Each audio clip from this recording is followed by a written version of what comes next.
Donc, colonel Tourné, il y a un important incendie en centre-ville. Vous pouvez nous faire un petit point de situation là en fin d'après-midi? On en est où? Alors nous avons été appelés pour un feu dans un restaurant, ERP, établissement recevant du public. Le feu s'est situé finalement au premier étage. À l'heure où on parle, nous ne connaissons pas encore l'origine de l'incendie. Il a généré beaucoup de fumée.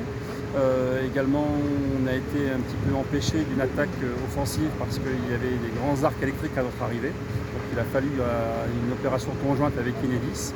Aujourd'hui, à l'heure où je vous parle, on poursuit les reconnaissances.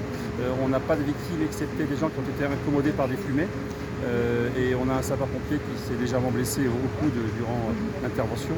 Mais le feu est aujourd'hui plutôt maîtrisé et nous allons poursuivre les reconnaissances pour essayer d'éviter qu'il se propage par les planchers et les toitures. Donc plutôt une opération qui commence à être contenue mais qui sera de longue durée parce que les reconnaissances sont difficiles et longues. C'est des établissements qui sont anciens et le cheminement est assez complexe. Vous avez beaucoup d'effectifs sur place là? On a exactement 44 personnes. Nous avons souhaité, au regard des risques de propagation forts en toiture, nous avons souhaité effectivement mettre beaucoup d'effectifs pour pouvoir contenir le feu le plus tôt possible. Donc là, on est sur un restaurant impacté et combien de logements à l'heure où on parle? Alors on est à peu près en mitoyenneté sur 8 à 9 logements qui sont aussi impactés parce que c'est un bâtiment avec un rez-de-chaussée et 3 niveaux supérieurs.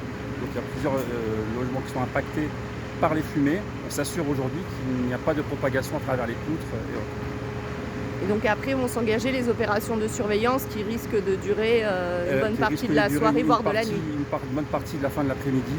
Bien évidemment, en lien avec Enedis, l'objectif est de remettre l'électricité au plus vite puisqu'on a souhaité couper l'électricité pour sécuriser la zone et que les sapeurs-pompiers puissent intervenir. Et bien évidemment, on met tout en œuvre pour qu'une activité aussi économique puisse s'y retrouver.